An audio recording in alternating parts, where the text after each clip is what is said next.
할렐루야. 오늘도 선하신 주님의 은혜와 평강이 사랑하는 이그스피드 가족들의 삶과 함께 하기를 소망합니다. 2024년 6월 11일 화요일 아침입니다. 오늘 함께 나눌 하나님의 말씀은 사도행전 19장 8절에서 20절까지의 말씀입니다.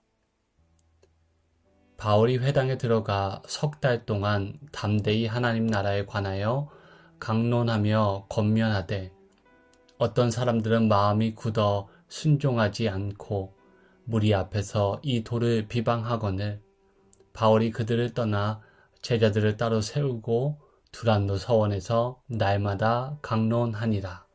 2해 동안 이같이 하니 아시아에 사는 자는 유대인이나 헬라인이나 다 주의 말씀을 듣더라.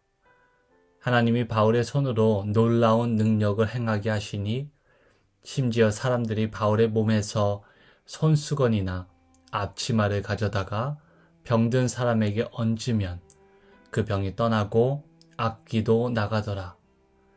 이에 돌아다니며 마술하는 어떤 유대인들이 시험 삼아 악귀 들린 자들에게 주 예수의 이름을 불러 말하되 내가 바울이 전파하는 예수를 의지하여 너에게 명하노라 하더니 유대의 한 제사장 스게와의 7 아들도 이 일을 행하더니 악귀가 대답하여 이르되 내가 예수도 알고 바울도 알거니와 너희는 누구냐 하며 악귀 들린 사람이 그들에게 뛰어올라 눌러 이기니 그들이 상하여 벗은 몸으로 그 집에서 도망하는지라.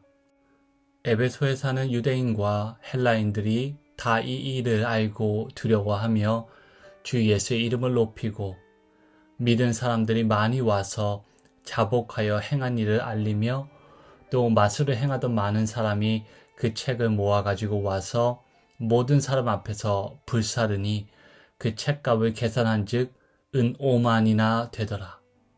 이와 같이 주의 말씀이 힘이 있어 흥왕하여 세력을 얻으니라. 아멘. 바울이 에베소에 머물며 그곳 회당에 들어가 예수 그리스도가 전한 하나님 나라를 담대히 전하였습니다. 이에 유대인들은 바울과 그가 전하는 가르침을 공개적으로 비방하게 됩니다. 동료였던 유대인들로부터 촉진된 옆으로부터의 억압과 핍박이 있었고 이에 하는 수 없이 바울은 회당을 떠나 제자들을 따로 세우고 두란노 서원에서 날마다 강론하였다고 오늘 본문은 말해줍니다. 이를 통해 알 수 있는 첫 번째 사실은 초기 그리스도인의 공동체는 회당과 대립하며 또 경쟁하며 성장해 나갔다는 사실입니다. 1세기 유대인들은 그리스도를 따르는 제자들을 향해 나사렛인들이라 부르며 종종 저주하곤 하였습니다. 한마디로 그리스도를 따르는 도와 그것을 전하는 무리들은 환영받지 못하였고 반드시 넘어서야 하는 적대적인 환경이 그들을 둘러싸고 있었다는 사실을 오늘 본문을 통해 알 수 있습니다. 현재 서구권에서 교회가 맞이한 현상을 가리켜 후기 기독교 사회라고 부릅니다. 후기 기독교 사회란 기독교의 영향력이 전반적으로 감소되고 교회가 중심에서 주변으로 물러난 사회적인 현상을 의미합니다. 스튜어트 머레이라는 학자는 후기 기독교 사회에 접어들며 서구 교회는 7가지 변화 혹은 전환을 맞이하게 되었다고 설명합니다. 첫째는 교회가 중심에서 주변부로, 둘째는 다수에서 소수로, 셋째는 정착자에서 떠돌이로, 넷째는 수혜자에서 비수혜자로, 다섯째는 통제자에서 증언자로, 여섯 번째는 교회를 유지 혹은 보수하는 것에서 선교적인 공동체로, 그리고 마지막으로 교회가 제도에서 운동으로 변화되었다고 그렇게 설명합니다. 현재 서구권 교회가 처한 현실이 이런 면에서 어쩌면 1세기 교회가 직면한 사회 문화적인 위치와 닮은 점이 적지 않다고 볼 수 있습니다. 물론 2000년이 지난 지금과 1세기 교회가 마주하고 있는 현실에는 상당한 괴리가 존재하는 것이 당연한 사실입니다. 그래서 무조건적으로 1세기 교회를 후기 기독교 사회와 동일시하는 것은 마땅히 지양해야 합니다. 하지만 동시에 우리는 1세기 그리스도인들로부터 어떻게 교회가 사회에서 환영받지 못하고 주변으로 내몰린 상황에서 그들의 사회적인 통념을 변화시키고 복음으로, 하나님 나라의 복음으로 선한 영향력을 발휘하였는지 지혜를 얻을 수는 있습니다. 오늘 본문은 우리에게 바울이 날마다 두란노 서원에서 강론을 이어갔다고 알려줍니다. 4세기 말에 번역된 사도행전의 한 사본에는 구체적으로 사도 바울이 5시에서 10시까지 가르쳤다는, 두란노 서원에서 가르쳤다는 설명이 덧붙여져 있습니다. 당시 오시는 대략 지금의 오전 11시이고 당시 10시는 오늘날 오후 4시를 가리킨다고 볼 수 있습니다.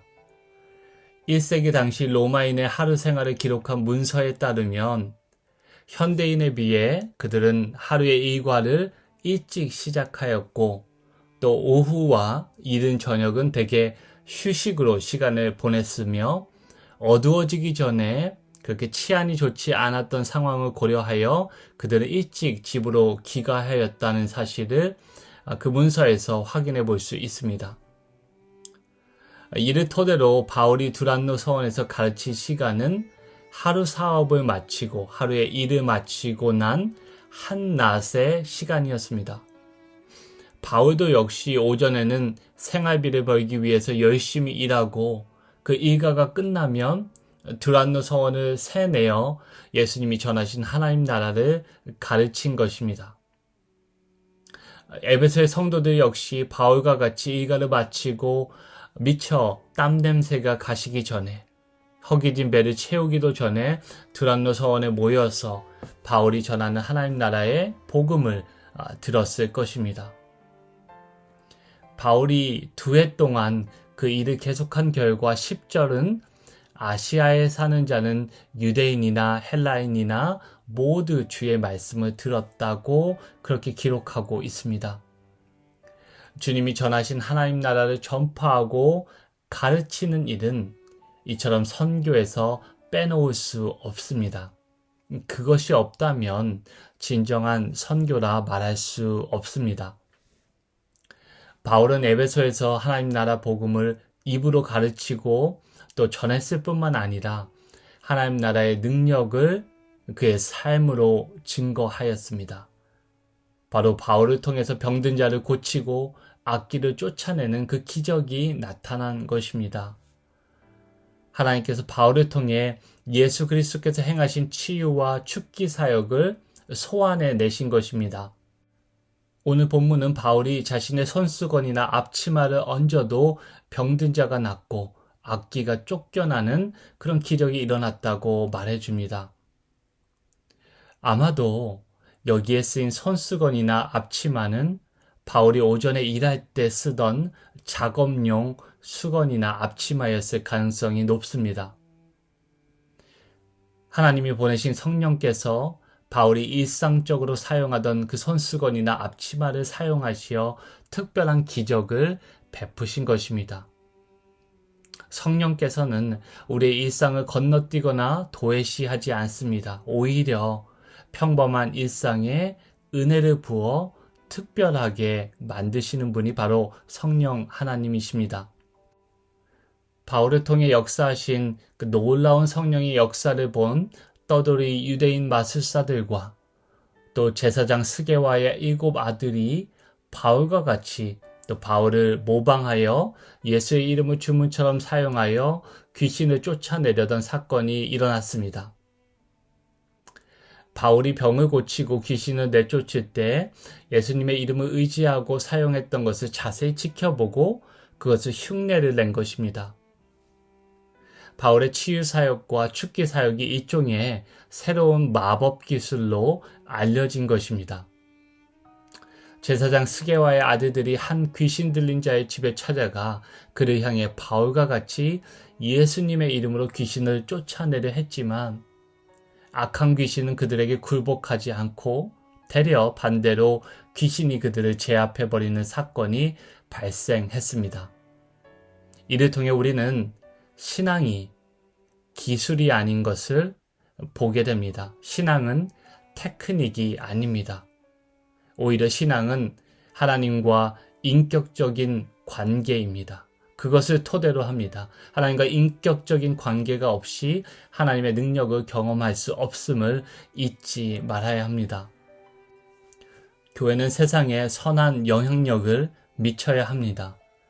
병든 자를 고치고 악한 것을 억압당한 사람들을 해방시키는 일을 예나 지금이나 마땅히 감당해야 합니다.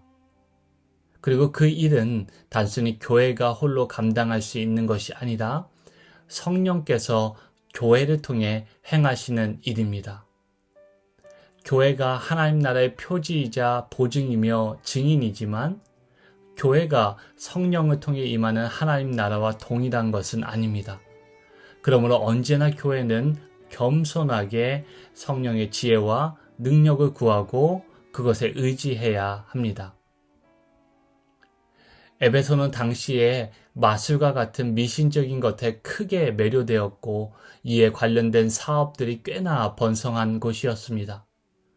그래서 마술을 다루는 책들을 가리켜 사람들이 에베소 문서들이라고 전문적으로 부를 정도로 에베소는 마술로 유명한 곳이었습니다.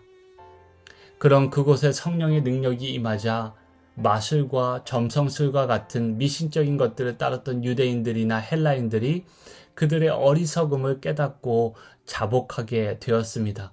그리고 그들은 돌아서서 마술과 관련된 책들을 모두 모아서 사람들 앞에서 대중 앞에서 광장 가운데 불사르고 태워버리는 사건이 일어나게 됩니다. 지금보다 훨씬 더 책이 귀하고 비교할 수 없을 만큼 값어치가 있었음에도 불구하고 그들은 그것에 연연하지 않습니다. 누가는 불에 탄 책값을 은 5만으로 계산하는데 이것은 당시 1일 노동자 5만 명의 임금에 해당하는 막대한 금액입니다. 이 마술책을 불사른다는 것은 진정성 있는 반응입니다. 자신들이 붙잡았던 것이 얼마나 헛되고 위험한 일인지 깨닫고 삶의 방향을 돌이킨 것입니다. 오늘 본문 마지막 절은 에베소에서 이와 같이 주의 말씀이 힘이 있어 흥왕하여 세력을 얻었다고 말해주고 있습니다. 하나님 나라의 권세는 이와 같이 소수를 통해서도 발휘될 수 있습니다. 그리고 하나님 나라의 이적과 권능은 제자들의 일상, 그들의 땀과 수고라는 통로를 통해서 보여지고 또 성령께서는 떠돌이와 같은 바울을 통해서 하나님 나라가 운동력 있게 확장되어 가도록 일하셨습니다. 후기 기독교 사회가 교회의 위기가 될 수도 있지만 교회가 교회됨이 무엇인지 진정성 있게 고민하고 또 돌아설 수 있는 기회가 될 수도 있습니다.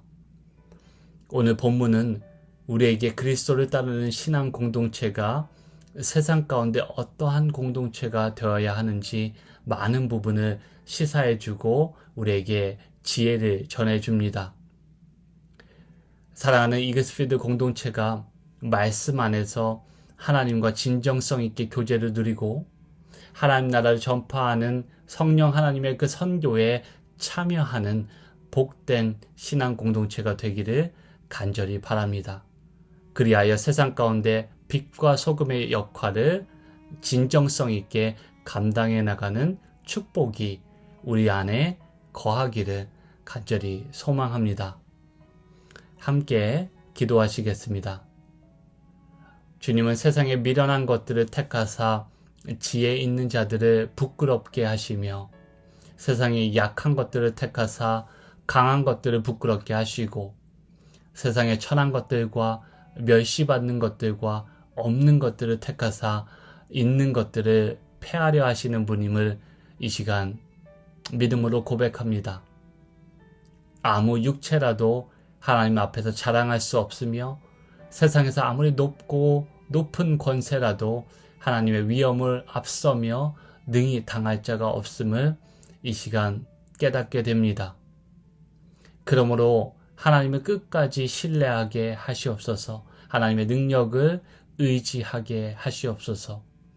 오늘 하루도 은혜의 기회를 주셨습니다. 일상에서 누리는 하나님의 특별한 능력을 경험하게 하시고 일상을 통해 만나는 관계 가운데 하나님 나라의 증언자로 신실하게 살아가게 하시옵소서. 그렇게 삶과 일터에서 살아가기로 결단하는 이글스필드 모든 가족들 가운데 주님의 지혜와 능력이 함께하기를 바라며 선하신 우리 주님 예수 그리스도의 이름으로 간절히 기도하옵나이다. 아멘. 함께 나눈 말씀을 기억하시고 계속해서 기도를 이어가시면 좋겠습니다. 오늘도 우리 모두의 삶이 세상 가운데 임한 하나님 나라의 표지요, 보증이요, 증거가 되기를 소망합니다.